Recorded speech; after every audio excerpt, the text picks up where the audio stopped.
तो आज की इस वीडियो में हम इंडियन ज्योग्राफी का दूसरा भाग भारत का भौतिक स्वरूप कवर करेंगे। मेनली इस वीडियो में हम हिमालय का विस्तार है जो कि उत्तर भारत में है, उसका पूरा विभाजन कवर करेंगे, जो कि बहुत ही इम्पोर्टेंट है हमारी परीक्षाओं के लिए।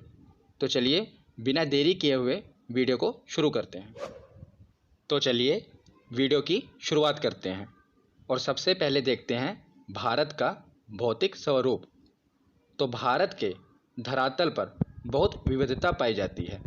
कहीं पर पठार हैं, कहीं पर ऊंचे ऊंचे पर्वत हैं, तो कहीं पर समतल मैदान हैं। अगर हम देखें तो भारत के संपूर्ण क्षेत्रफल का लगभग 10.7% भाग पर्वतीय भाग है और लगभग 18.6% पहाड़ियाँ हैं। लगभग 27.7% पठारी क्षेत्र हैं जो कि भारत के दक्षिण में हैं और 43% मैदानी भाग है। ये कुछ फैक्ट हैं जो कि आपको पता होना चाहिए। तो उसके बाद हम देखते हैं कि भौतिक रचना तथा धरातल के स्वरूप के अनुसार भारत को 5 भागों में बांटा गया है। तो पूरे भारत को उसकी भौगोलिक संरचना के हिसाब से 5 भागों में बांटा गया है। पहला है उत्तर का पर्वतीय क्षेत्र, दूसरा है विशाल मैदान, तीसरा है प्रायद्वीपीय पठार जो कि भारत के दक्षिण में है, चौथा है मरुस्थलीय प्रदेश और पांचवा है समुद्र तटीय मैदान। तो भौतिक रचना के हिसाब से भारत को इन 5 भागों में बांटा गया है। तो आज हम देखते हैं उत्तर का पर्वतीय क्षेत्र। तो देखते हैं उत्तर का पर्वतीय क्षेत्र, जिसे हिमालय पर्वतीय क्षेत्र भी कहा जाता है, क्योंकि भारत के उत्तर में हिमालय का विस्तार है, पूरा हिमालय के पर्वत का विस्तार है, इसीलिए इसे हिमालय पर्वतीय क्षेत्र भी कहा जाता है। तो जो हिमालय पर्वत है इसका विभाजन 2 तरह किया गया है। एक तो उत्तर से दक्षिण की ओर विभाजन किया गया है और एक पश्चिम से पूर्व की ओर विभाजन किया गया है। तो हम दोनों देखेंगे। पहले हम देखते हैं उत्तर से दक्षिण विभाजन। पहले मैं आपको इसका ओवरव्यू दूंगा। मैं आपको सिर्फ बताऊंगा कि कौन कौन से पॉइंट हम देखेंगे, आगे हम इसे डिटेल में कवर करेंगे। तो सबसे पहले देखते हैं उत्तर से दक्षिण में विभाजन। तो जो हिमालय पर्वत है इसे 4 पर्वत श्रृंखलाओं में बांटा गया है उत्तर से दक्षिण की ओर। सबसे ऊपर इसे कहते हैं ट्रांस हिमालय, दूसरा है वृहद हिमालय, तीसरा है मध्य हिमालय और चौथा है शिवालिक हिमालय। तो ये पूरा हिमालय पर्वत ही है। देखिए ऐसे होता है पर्वत, अगर लगातार पर्वत हैं तो उसे कहते हैं पर्वत श्रृंखला। तो ये पूरी पर्वत श्रृंखला हिमालय की ही है। 4 पर्वत श्रृंखलाएं हैं मेन, इन्हें उत्तर से दक्षिण की ओर विभाजन किया गया है, इसीलिए इसका नाम रखा गया है। पहले को ट्रांस हिमालय कहते हैं, दूसरे को वृहद हिमालय कहते हैं, तीसरे को मध्य हिमालय कहते हैं और चौथे को शिवालिक हिमालय कहते हैं। आगे हम डिटेल से पढ़ेंगे, पर अभी मैं आपको सिर्फ विभाजन बता रहा हूँ। तो उत्तर से दक्षिण विभाजन हम देखा। अब हम देखते हैं पश्चिम से पूर्व विभाजन, जिसे प्रादेशिक विभाजन भी कहते हैं। तो सर सिडनी बुराड ने इसका विभाजन किया था। जैसे मैंने पहले उत्तर से लेकर दक्षिण तक विभाजन देखा, उन्होंने इसका विभाजन पश्चिम से लेकर पूर्व की ओर किया और इसे प्रादेशिक विभाजन भी किया। उन्होंने इसका विभाजन प्रदेशों के नाम के हिसाब से और नदियों के हिसाब से किया। आगे हम डिटेल में देखेंगे, पर आप अभी इसका ओवरव्यू ले लीजिए। तो जो ये वाला हिस्सा देख रहे हैं इसे कहते हैं पंजाब हिमालय व कश्मीर हिमालय, क्योंकि आप देख ही रहे होंगे ये पंजाब, इसका विस्तार भारत में पंजाब की ओर और कश्मीर की ओर है। और उसके बाद जो दूसरा भाग है इसे कहते हैं कुमायूं हिमालय। इसका मुख्यतः विस्तार उत्तराखंड में है। और इसका तीसरा भाग है नेपाल हिमालय, जिसका पूरा विस्तार नेपाल की ओर है। और चौथा है असम हिमालय। तो आप देख रहे होंगे इसको भी 4 प्रकार में बांटा गया है, पश्चिम से पूर्व की ओर भी। पहला है पंजाब हिमालय, दूसरा कुमायूं हिमालय, तीसरा नेपाल हिमालय और चौथा असम हिमालय। तो ये इसका विभाजन पश्चिम से पूर्व की ओर किया गया है, आप देख रहे हैं, और प्रदेश के हिसाब से किया गया है, इसीलिए इसे पश्चिम से पूर्व विभाजन और प्रादेशिक विभाजन कहते हैं। तो उत्तर से दक्षिण की ओर विभाजन और पश्चिम से पूर्व की ओर विभाजन, इसका हमने पूरा ओवरव्यू ले लिया। अब हम इसे डिटेल में देखते हैं। तो अब सबसे पहले देखते हैं उत्तर से दक्षिण की ओर विभाजन, जिसमें 4 पर्वत श्रृंखलाएं थीं। पहला था ट्रांस हिमालय, दूसरा वृहद हिमालय, तीसरा मध्य हिमालय और चौथा था शिवालिक हिमालय। तो उसका पहली पर्वत श्रृंखला हम देखते हैं ट्रांस हिमालय। ये काफ़ी कॉम्प्लिकेटेड है, पर मैं आपको बहुत ही आसान तरीके से समझाऊंगा और जिससे प्रश्न बनते हैं मैंने वही फैक्ट कवर किए हैं। तो चलिए देखते हैं। तो जो ट्रांस हिमालय है इसका जो विस्तार है, हम भारत की ही बात करेंगे तो जम्मू कश्मीर की ओर और लद्दाख में है। तो जिस प्रकार जो उत्तर से दक्षिण की ओर विभाजन था पूरे हिमालय का, वो 4 पर्वत श्रृंखलाओं में था। उसी प्रकार ये है पूरा ट्रांस हिमालय, और ये भी 4 पर्वत श्रृंखलाओं में बटा हुआ है। याद रखिएगा, जैसे पूरा हमने देखा ना, पूरा हिमालय उत्तर से लेकर दक्षिण की ओर कितनी पर्वत श्रृंखलाओं में बटा था, तो उसको वैज्ञानिकों ने 4 पर्वत श्रृंखलाओं में बांटा था, और पश्चिम से पूर्व की ओर भी 4 पर्वत श्रृंखलाओं में ही बांटा था। उसी प्रकार जो ट्रांस हिमालय का विस्तार है, इसे भी वैज्ञानिकों ने 4 पर्वत श्रृंखलाओं में बांटा हुआ है। याद रखिएगा। तो सबसे ऊपर कौन सा है? काराकोरम। तो सबसे ऊपर पर्वत श्रृंखला है काराकोरम। ये सभी ट्रांस हिमालय के ही भाग हैं।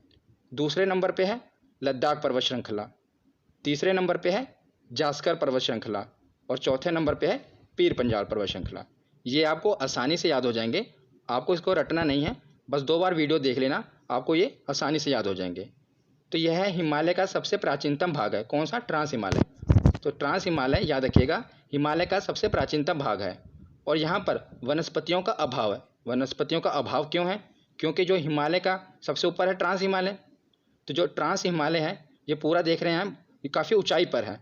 अगर इसकी हम औसतन ऊंचाई की बात करें तो लगभग है 6000 मीटर। तो यहाँ पर पूरा बर्फ़ जमा होती है, पूरी बर्फ़ जमा होती है, जिस कारण यहाँ पर कोई वनस्पति नहीं होती। इसीलिए याद रखिएगा, यहाँ पर वनस्पतियों का अभाव है। यहाँ पर बड़े बड़े ग्लेशियर हैं और कोई भी यहाँ पर वनस्पति नहीं उगती। तो एग्जामिनर अगर पूछ ले कि वनस्पतियों का अभाव किस पर्वत श्रृंखला में है, तो याद रखिएगा ट्रांस हिमालय में है वनस्पतियों का अभाव। और इसके अंतर्गत 4 पर्वत श्रृंखलाएँ आती हैं, ये तो मैंने आपको बता ही दिया। कौन कौन सी? काराकोरम, लद्दाख, जास्कर और पीर पंजाल। ये पर्वत श्रेणियाँ ट्रांस हिमालय के अंतर्गत आती हैं। भारत में सबसे ऊंची चोटी K2 गॉडविन ऑस्टिन है। तो K2 को ही गॉडविन ऑस्टिन कहते हैं। इसकी ऊंचाई है लगभग 8611 मीटर, और काराकोरम पर्वत श्रेणी की ये सर्वोच्च चोटी है। तो काराकोरम की तो सर्वोच्च चोटी होगी ही, जब ये भारत में सबसे ऊंची चोटी है तो काराकोरम की भी तो सबसे ऊंची चोटी होगी। तो काराकोरम पर्वत श्रेणी की सर्वोच्च चोटी कौन सी है? K2। तो ये अभी समय इस पर पाकिस्तान का कब्जा है, पर ये जो पूरा जम्मू कश्मीर देख रहे हैं, अब तो ये ऊपर वाला लद्दाख बन गया, इसे भारत अपना अभिन्न हिस्सा मानता है। भले ही पाकिस्तान ने इस पर कब्जा किया हुआ है, पर यह है तो भारत का अभिन्न हिस्सा। इसीलिए जो इसकी सबसे ऊंची चोटी है, भारत उसे अपने अंडर ही मानता है। इसीलिए जब बात आए कि भारत में सबसे ऊंची चोटी कौन सी है, तो वो है गॉडविन ऑस्टिन। याद रखिएगा। तो इसे K2 क्यों कहते हैं, ये भी मैं आपको बता देता हूँ। K2 क्यों कहते हैं? क्योंकि इसका नाम तो गॉडविन ऑस्टिन है और इसे K2 भी कहते हैं। तो मैंने आपको बताया ना कि जब एक पर्वत लगातार पर्वत हो तो उसे पर्वत श्रृंखलाएँ कहते हैं। तो ये है काराकोरम पर्वत श्रृंखला। तो इसका नाम कैसे रखा गया था? पहले पर्वत को K1, काराकोरम K से शुरू होता है ना, K से, तो K1 रखा गया, दूसरे का K2 रख दिया गया, जब इसकी काउंटिंग हुई थी तो तीसरे का K3 रख दिया गया, चौथे का K4 रख दिया गया। तो इसमें जो सबसे ऊंची चोटी थी वो K2 थी, इसीलिए हम इसे K2 कहते हैं, और इसे गॉडविन ऑस्टिन भी कहते हैं। आशा करता हूँ इससे आपको याद रहेगा। K2 से याद रखना कि ये काराकोरम पर्वत श्रृंखला की ही सबसे ऊंची चोटी है। और दूसरा फैक्ट ये याद रखना, ये भी बहुत बार एग्जाम में पूछा गया है कि माउंट राकापोशी लद्दाख श्रेणी की सर्वोच्च ऊंची चोटी है। जिस प्रकार काराकोरम की K2 है, उसी प्रकार लद्दाख की सर्वोच्च चोटी कौन सी है? तो वो माउंट राकापोशी है। इसे क्यों पूछा जाता है एग्जाम में? क्योंकि जो यह चोटी है, ये इसकी जो ढाल है, ये विश्व में सर्वाधिक तीव्र मानी जाती है। हम कहते हैं ना कि कई चीज़ों की बहुत ही खड़ी ढाल है, मतलब इसकी जो ढाल है काफ़ी तीव्र है। अगर यहाँ से कोई चीज़ नीचे गिर जाए तो उसका कभी पता नहीं चलेगा। इसकी ढाल काफ़ी तीव्र है पूरी दुनिया में, इसीलिए पूछा जाता है कि माउंट राकापोशी लद्दाख श्रेणी की सर्वोच्च चोटी है और इसकी जो ढाल है वो विश्व में सर्वाधिक तीव्र मानी जाती है। तो ट्रांस हिमालय हमने कवर कर लिया। अब हम दूसरा देखते हैं, वृहद हिमालय। तो दूसरी पर्वत श्रृंखला थी कौन सी? उत्तर से दक्षिण की ओर वृहद हिमालय। इसी को हिमाद्री हिमालय कहते हैं, इसी को सर्वोच्च हिमालय कहते हैं, और इसी को महान हिमालय कहते हैं। ये सभी एक ही के नाम हैं। अभी धीरे धीरे मैं आपको बताऊंगा तो आपको ये याद हो जाएंगे। तो यह हिमालय की सबसे ऊंची श्रेणी है, और विश्व की सबसे ऊंची चोटी माउंट एवरेस्ट इसी पर्वत श्रेणी में स्थित है। तो विश्व की जो सबसे ऊंची चोटी है माउंट एवरेस्ट है, वो इसी पर्वत श्रेणी में स्थित है, इसीलिए इसे सर्वोच्च हिमालय भी कहते हैं। ठीक है। और कंचनजंगा, नंगा पर्वत, नंदा देवी आदि इसी के कुछ महत्वपूर्ण शिखर हैं। अब मैं आपको ये मैप से समझाता हूँ, बहुत ही आसान तरीके से आपको ये याद हो जाएगा। तो सबसे पहले तो आप अपने दिमाग में मैप को रखिए। मैंने पिछली वीडियो में भी आपको बताया था कि अगर आप एग्ज़ाम की तैयारी कर रहे हैं तो जो भारत का नक्शा है वो तो आपके दिल और दिमाग पे छपा होना चाहिए। तो भारत का नक्शा अगर आप अपने दिमाग में रखेंगे तो उसके उत्तर में है हिमालय पर्वत, और दूसरी हम पर्वत श्रृंखला देख रहे हैं वृहद हिमालय की पर्वत श्रृंखला। तो हम देखते हैं कि भारत में इसका विस्तार कहाँ से कहाँ तक है। तो भारत में इसका विस्तार है POK के नंगा पर्वत से लेकर, याद रखिएगा ये नंगा पर्वत है, अरुणाचल प्रदेश के नामचा बरवा पर्वत तक इसका विस्तार है भारत में। तो सबसे पहले हम देखते हैं कि POK में कौन सा है, नंगा पर्वत, याद रखिएगा। उसके बाद अगर आप कश्मीर से आगे आइए तो उत्तराखंड है, नक्शे को रखना दिमाग में। तो उत्तराखंड में प्रमुखतः ये 3 पर्वत हैं। पहला है बंदरपूंछ पर्वत, दूसरा है कामेट पर्वत और तीसरा है नंदा देवी पर्वत। ये 3 पर्वत हैं उत्तराखंड में। ज़्यादातर एग्जाम में पूछा जाता है कि नंदा देवी पर्वत कहाँ पर है, तो याद रखिएगा नंदा देवी पर्वत उत्तराखंड में है। सबसे पहले है बंदरपूंछ पर्वत, दूसरा कौन सा है तो कामेट पर्वत और तीसरा है नंदा देवी पर्वत। और उसके साथ साथ आपको बताता हूँ कि जो बंदरपूंछ पर्वत है और कामेट पर्वत है, इसके बीच में छोटी छोटी पर्वत श्रृंखलाएँ हैं, छोटे छोटे पर्वत हैं, ये भी एग्जाम में पूछे जाते हैं। तो बंदरपूंछ और कामेट के बीच ही गंगोत्री, यमुनोत्री, केदारनाथ और बद्रीनाथ पर्वत हैं। ये सभी उत्तराखंड में ही है ना, आपको पता होगा केदारनाथ और बद्रीनाथ कहाँ पर हैं, तो उत्तराखंड में ही है। इसे आप आसानी से याद रख पाएंगे। और बंदरपूंछ और कामेट के बीच में है, तो ये दोनों पर्वतों के बीच में ये पर्वत श्रृंखलाएँ हैं, इन्हीं को हम कहते हैं गंगोत्री, यमुनोत्री, केदारनाथ और बद्रीनाथ। तो ये हुआ उत्तराखंड। तो उत्तराखंड के बाद आगे आपको पता है नेपाल शुरू हो जाता है। तो नेपाल में इसका विस्तार है, ये सभी पर्वत श्रृंखलाएँ हैं। एक बार हम देख लेते हैं, आपको इसे रटना नहीं है, आसानी से आपको ये याद हो जाएंगे। तो सबसे पहले है धौलागिरी पर्वत, दूसरा है अन्नपूर्णा पर्वत, तीसरा है मनसालू पर्वत, चौथा है गौरीशंकर पर्वत, पांचवा है छुयू पर्वत और छठा है माउंट एवरेस्ट पर्वत, जो कि दुनिया का सबसे ऊंची चोटी है माउंट एवरेस्ट। ये कहाँ पर है, तो ये नेपाल में ही है। इसे भारत में क्या कहते हैं, तो भारत में इसे कहते हैं माउंट एवरेस्ट। और नेपाल वाले इसे क्या कहते हैं, नेपाल वाले इसे कहते हैं सागर माथा। और तिब्बत में यानी कि चाइनीस इसे क्या कहते हैं, तो वो कहते हैं चोमो लुंगमा। ये सभी माउंट एवरेस्ट के ही नाम हैं। तो माउंट एवरेस्ट के आगे है मैकालू। तो ये जितनी भी पर्वत श्रृंखलाएँ हैं, पर्वत हैं, ये कहाँ पर हैं, तो ये है नेपाल में। तो नेपाल के बाद आगे क्या आता है, तो सिक्किम आता है। तो सिक्किम में कौन सा पर्वत है, तो सिक्किम में है कंचनजंगा पर्वत, याद रखिएगा कौन सा पर्वत, कंचनजंगा पर्वत, ये है सिक्किम में। और आखिरी में ख़त्म कहाँ होता है, तो अरुणाचल प्रदेश के नामचा बरवा पर्वत। अब यहाँ पर कुछ इंपॉर्टेंट चीज़ मैं आपको बताता हूँ कि एग्ज़ाम में ज़्यादातर आप कंफ्यूज होते हैं। जब ये पूछा जाए कि भारत में सबसे ऊंची पर्वत चोटी कौन सी है, तो वो कौन सी है, हमने पीछे पढ़ा K2 गॉडविन ऑस्टिन। अगर ये पूछ लिया जाए कि भारत की सबसे ऊंची चोटी कौन सी है, याद रखिएगा भारत की, तो वो कौन सी होगी, तो भारत की है कंचनजंगा। कौन सी, कंचनजंगा, क्योंकि ये अभी भारत के अधिकार में है। पर जो दूसरी है K2 वो भारत में तो है, भारत में जब पूछा जाए कि भारत में, वो भारत में तो है पर उस पर भी पाकिस्तान ने कब्जा किया हुआ है। वो भारत का भिन्न हिस्सा तो है पर पाकिस्तान ने कब्जा किया हुआ है। इसीलिए अगर वहाँ पर पूछा जाए कि भारत की कौन सी है, तो कंचनजंगा। स्टूडेंट इसे कैसे याद रखते हैं, आप भी इसे ऐसे याद रख सकते हैं। देखिए कहाँ से पूछा जा रहा है ना, भारत की, तो की से कहाँ से शुरू हो रहा है, कंचनजंगा। इसे याद रखने का तरीका है। वैसे तो आपको पता ही होना चाहिए कि अगर भारत में पूछ लिया जाए, ऊपर से लेकर पूरा जम्मू कश्मीर हमारा ही है, वहाँ पर पाकिस्तान ने भले ही कब्जा किया हुआ है। तो जो K2 पर्वत है वो भी पाकिस्तान है उसके अधिकार में है, पर है तो हमारा ही हिस्सा, तो वो भारत का ही अंग है। इसीलिए K2 भारत में सबसे ऊंची चोटी है। पर अगर पूछ लिया जाए कि भारत की सबसे ऊंची चोटी कौन सी है, तो हमारे अधिकार में कौन, अभी कंचनजंगा। तो ये दोनों याद रखना है, और याद रखने का तरीका भी मैंने आपको बता दिया, ठीक है। अब वृहद हिमालय के बाद देखते हैं मध्य हिमालय, जिसे लघु हिमालय भी कहते हैं। लघु हिमालय क्यों कहते हैं, क्योंकि अगर हिमालय की बाकी पर्वत श्रृंखलाओं को देखा जाए तो उसकी ऊंचाई के मुताबिक इसकी ऊंचाई काफ़ी कम है। तो हिमालय का यह भाग पर्यटन के लिए मशहूर है, टूरिज़्म के लिए काफ़ी फेमस है, क्योंकि ज़्यादा ऊंचाई पर नहीं है। और यहाँ की औसतन ऊंचाई 1800 से लेकर 3000 मीटर है, याद रखिएगा।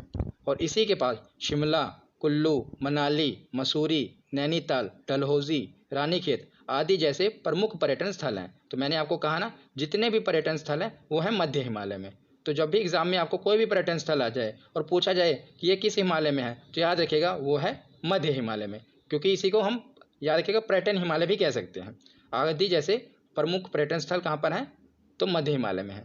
यहाँ की ढालों पर छोटे छोटे घास के मैदान पाए जाते हैं, जिन्हें कश्मीर में मर्ग कहते हैं। जैसे आप इमेज में देख रहे हैं, तो यहाँ ये छोटे छोटे घास के मैदान पाए जाते हैं। तो ढालों पर पाए जाते हैं। जैसे आप देखते हैं एक पर्वत है, उसके बाद पर्वत श्रृंखला होती है, दूसरा पर्वत होता है, तो जो इसकी ढाल है, ढालों पर क्या पाए जाते हैं, घास के मैदान पाए जाते हैं। और इन्हें क्या कश्मीर में कहते हैं, तो मर्ग कहते हैं। जैसे कि सोनमर्ग, गुलमर्ग काफ़ी फेमस है टूरिज्म के लिए, आपने नाम सुना ही होगा सोनमर्ग और गुलमर्ग का। तो जब भी बात आए पर्यटन की तो सीधा आप मध्य हिमालय को टिक कर देना। तो उसके बाद हम देखते हैं शिवालिक हिमालय। तो हमने ट्रांस हिमालय, वृहद हिमालय और मध्य हिमालय पढ़ लिया। आखिरी कौन सा है, उत्तर से लेकर दक्षिण के विभाजन वाले में, शिवालिक हिमालय। इसे बाहरी हिमालय भी कहते हैं। बाहरी हिमालय क्यों कहते हैं, क्योंकि हमने सबसे ऊपर पढ़ा ट्रांस हिमालय, उसके बाद आया वृहद हिमालय, फिर आया मध्य हिमालय, तो ये सबसे बाहरी है, इसलिए इसे बाहरी हिमालय भी कहते हैं। और याद रखिएगा, जो सबसे ऊपर था ट्रांस हिमालय, ये सबसे प्राचीनतम भाग है हिमालय का, और जो ये है शिवालिक हिमालय, ये सबसे युवा भाग है हिमालय का। तो यह हिमालय पर्वत का सबसे दक्षिणी तथा भौगोलिक रूप से युवा भाग है, जो पश्चिम से पूर्व तक फैला हुआ है। और इसकी औसतन ऊंचाई बात की जाए तो 850 से लेकर 1200 मीटर है। और बात की जाए इसके विस्तार की, तो इसका विस्तार पाकिस्तान से शुरू होता है, और वहाँ से लेकर पाकिस्तान के कौन से सुलेमान पहाड़ी से शुरू होता है, वहाँ से लेकर अराकान पर्वत। तो भारत और म्यांमार के बीच जो पर्वत सीमा बनाता है उसे कहते हैं अराकान पर्वत। काफ़ी बार एग्जाम में पूछा गया है कि भारत और म्यांमार के बीच कौन सा पर्वत सीमा बनाता है, तो ये अराकान पर्वत ही भारत और म्यांमार के बीच सीमा बनाता है। तो इसका विस्तार पाकिस्तान की सुलेमान पहाड़ी से लेकर म्यांमार के साथ सीमा बनाने वाले अराकान पर्वत तक है। तो इस क्षेत्र में अनेक समतल घाटियाँ हैं, जिसे दून और द्वार कहते हैं। जैसे हरिद्वार, देहरादून। तो हरिद्वार आप गए होंगे गंगा स्नान करने के लिए, तो गंगा कहाँ से निकलती हैं, शिव जी की जटाओं से निकलती है ना। तो इससे याद रखना है कि शिवालिक हिमालय में ही हरिद्वार है, और देहरादून भी यहीं पर ही है। तो ये इससे इतना ही बनता है। तो उसके बाद अब हम आगे देखते हैं। जैसे सबसे ऊपर कौन सा था, ट्रांस हिमालय, उसके बाद था वृहद हिमालय, तीसरे नंबर पर था मध्य हिमालय, और आखिरी में था शिवालिक हिमालय। तो जो इसके बीच का भाग था, इसे कुछ कहा जाता है और काफ़ी बार एग्जाम में पूछा गया। तो हम देखते हैं इसे याद भी कैसे करना है, और सबसे पहले देखते हैं ये है क्या। तो ट्रांस हिमालय और वृहद हिमालय के बीच के भाग को क्या कहते हैं, तो सचर जोन कहते हैं। याद रखिएगा, इसे कहते हैं सचर जोन। और वृहद हिमालय और मध्य हिमालय के बीच के भाग को कहते हैं मेन सेंट्रल थ्रस्ट। याद रखिएगा। और मध्य हिमालय और शिवालिक हिमालय के बीच के भाग को कहते हैं मेन सीमांत दर्रा। अब बात आई कि इसे याद कैसे करेंगे, क्योंकि ये काफ़ी बार पूछा गया है एग्जाम में। तो सबसे ऊपर कौन सा है, सचर जोन। तो ये इससे याद रखिएगा, चाह हटा दिए सर जोन। तो सर हमारे शरीर के सबसे ऊपर कौन सा भाग होता है, सर होता है ना हमारा। तो इससे याद रखना कि सबसे ऊपर है सचर जोन। और दूसरे नंबर वाला है सेंट्रल। तो ये तो आपको पता ही लग गया, ये सेंटर में है। सबसे ऊपर सर है, बीच में सेंटर वाला भाग, तो सेंट्रल जोन है ये वृहद हिमालय और मध्य हिमालय के भाग बीच में है। तो बाकी एक ही बचा लास्ट में, मेन सीमांत दर्रा। तो ये तीनों चीज़ आप याद रखना, ये कई बार एग्जाम में पूछा जाता है। एग्जाम में ऐसे पूछा जाएगा कि ट्रांस हिमालय और वृहद हिमालय के मध्य कौन सा भाग है, याद रखिएगा सचर जोन। तो उत्तर से लेकर दक्षिण की ओर विभाजन तो हमने पढ़ लिया। अब हम देखते हैं हिमालय का पश्चिम से लेकर पूर्व की ओर विभाजन। इसे प्रादेशिक विभाजन भी कहते हैं, क्योंकि इसका नाम प्रदेशों के हिसाब से रखा गया है। तो सर सिडनी बुराड ने पश्चिम से पूर्व की ओर हिमालय का विभाजन किया। तो हिमालय तो एक ही है, पर उसकी जो पर्वत श्रृंखलाएं हैं वो भी 4 ही हैं। पर पहले हमने देखा इसका उत्तर से लेकर दक्षिण की ओर विभाजन, मतलब ऊपर से लेकर नीचे की ओर। अब हम देखेंगे इसका पश्चिम से लेकर पूर्व की ओर विभाजन, पश्चिम से पूर्व की ओर इसका विभाजन देखेंगे। तो सर सिडनी बुराड ने इसका पश्चिम से पूर्व की ओर विभाजन किया। उन्होंने भी इसका 4 भागों में ही विभाजन किया। तो सबसे पहले है पंजाब हिमालय, जिसे कश्मीर हिमालय भी कहते हैं। दूसरे नंबर पे है कुमायूं हिमालय, तीसरे नंबर पे है नेपाल हिमालय, और चौथे नंबर पे है असम हिमालय। अब हम देखते हैं पहला भाग पंजाब हिमालय व कश्मीर हिमालय। तो याद रखिएगा, जो जो इम्पोर्टेंट फैक्ट हैं जो एग्ज़ाम में पूछे गए हैं मैंने सिर्फ वही कवर किए हैं। तो जो सर सिडनी बुराड थे उन्होंने क्या किया, पश्चिम से पूर्व की ओर विभाजन कैसे किया। तो जो जो प्रमुख नदियाँ थीं उन्होंने उस हिसाब से उसको बांट दिया। जो जो नदियों के बीच पहाड़ आते थे उनका विभाजन उन्होंने कर दिया। तो इसका विस्तार देखते हैं पंजाब हिमालय का।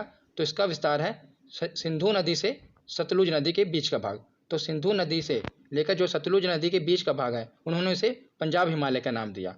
और इसका विस्तार देखें तो पंजाब और कश्मीर और हिमाचल का कुछ भाग इसके अंतर्गत आता है। और बात करें इसकी लंबाई की, तो इसकी लंबाई है 560 किलोमीटर। और सबसे इम्पोर्टेंट, कई बार एग्जाम में पूछा गया है कि यहाँ पर जाफरान की खेती होती है। एग्जाम में ऐसे पूछा जाता है कि जाफरान की खेती हिमालय के किस भाग में होती है। तो याद रखिएगा पंजाब हिमालय में। तो जाफ़रान क्या होता है? तो जो आप नीचे ये इमेज देख रहे हैं, ये जाफ़रान का पौधा है जो इस पे फूल लगा हुआ है। आपको जाफ़रान तो नहीं समझ आ रहा होगा, पर अगर मैं आपको केसर बताऊं तो आपको ईजिली समझ आ जाएगा। तो जो केसर होती है ना, इसी जाफ़रान के फूल में ही होती है। आप देख रहे हैं ना, ये जो फूल है इसके अंदर ये आप जो लाल लाल देख रहे हैं, यही है केसर। तो जाफ़रान की खेती के लिए फेमस है पंजाब हिमालय। वैसे भी आपको पता होगा कश्मीर केसर के लिए काफ़ी फेमस है। तो पंजाब हिमालय को ही कश्मीर हिमालय कहते हैं और यहीं पर जाफ़रान की खेती होती है। उसके बाद हम देखते हैं कुमायूं हिमालय। तो हमने पिछले देखा कि सिंधु नदी से लेकर सतलुज नदी के बीच के भाग को कहते हैं कौन सा, क्या कहते हैं? पंजाब हिमालय। तो सिंधु नदी से लेकर सतलुज नदी के बीच, अब यही सतलुज नदी से लेकर काली नदी जो है उसके बीच के भाग को कुमायूं हिमालय कहते हैं। तो याद रखिएगा, आगे आगे बढ़ते जाना है। तो सतलुज नदी से लेकर काली नदी के मध्य के भाग को कहते हैं कुमायूं हिमालय। और इसका विस्तार मुख्यतः कहाँ पर है? तो इसका विस्तार है उत्तराखंड में। उत्तराखंड में है और इसकी लंबाई है लगभग 320 किलोमीटर। याद रखें कि नंदा देवी, केदारनाथ, बद्रीनाथ आदि जितनी भी प्रमुख चोटियां हैं वो कुमायूं हिमालय पर ही हैं। मैंने आपको पीछे बताया था इसका विस्तार जैसे कि उत्तराखंड में है, और मैंने आपको कहा था ना कि जो केदारनाथ है, बद्रीनाथ है, नंदा देवी, ये कहाँ पर है? तो ये उत्तराखंड में ही है। तो वैसे भी आप याद रख सकते हैं कि कुमायूं हिमालय का विस्तार भी उत्तराखंड में ही है, और उत्तराखंड में ही नंदा देवी, केदारनाथ और बद्रीनाथ ये सभी प्रमुख चोटियाँ हैं। तो कुमायूं हिमालय के बाद हम देखते हैं नेपाल हिमालय। तो जो नेपाल हिमालय है इसका विस्तार, तो ये जो अब नेपाल देख रहे हैं, नेपाल का बॉर्डर भी यही नदी बनाती है। काली नदी है, इस तरफ है तीस्ता नदी, तो काली नदी और तीस्ता नदी के बीच में है नेपाल, तो इसे नेपाल हिमालय कहते हैं। और इसका विस्तार मुख्यतः नेपाल में ही है, और इसकी लंबाई सबसे लंबी है, ये सबसे लंबा है 800 किलोमीटर। माउंट एवरेस्ट, कंचनजंगा प्रमुख चोटी है जो इसी पर ही है, क्योंकि जो आपको पता ही होगा, मैंने पीछे बताया ना कि माउंट एवरेस्ट कहाँ पर है, तो नेपाल में ही है, तो नेपाल हिमालय में ही होगा। ये तो सीधा ही आप याद रख सकते हैं। तो ये पूछा जाता है कि माउंट एवरेस्ट किस हिमालय पर है, तो नेपाल हिमालय पे है, अगर इसका विस्तार पश्चिम से पूर्व की ओर हो तब। तो आखिरी में एक बच्चा कौन सा? असम हिमालय। तो असम हिमालय का विस्तार कहाँ पर है?